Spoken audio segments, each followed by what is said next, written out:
Hello. उपवासाचा फराळ म्हणजे केवळ फराळ नाही तर मनतृप्तीचा अनुभव असं म्हणेल मी या रेसिपीला.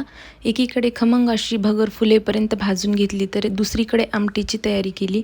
मिक्सरच्या भांड्यात हिरवी मिरची, खोबरं, जिरं आणि दही हे घालून व त्यात पाणी घालून छान पेस्ट बनवून घेतली. तर दुसरीकडे भाजलेली भगर स्वच्छ धुवून घेतली. आता या भगरीसाठी फोडणी करायला घेतली.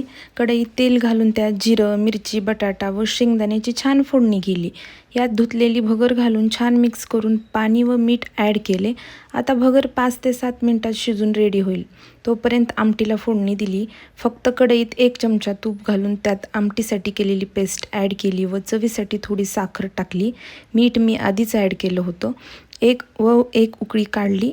रेडी आहे भगर आणि आंबट गोड तिखट आमटी. भेटूया अशाच छान छान रेसिपीसोबत नेक्स्ट व्हिडिओमध्ये. तोपर्यंत एन्जॉय.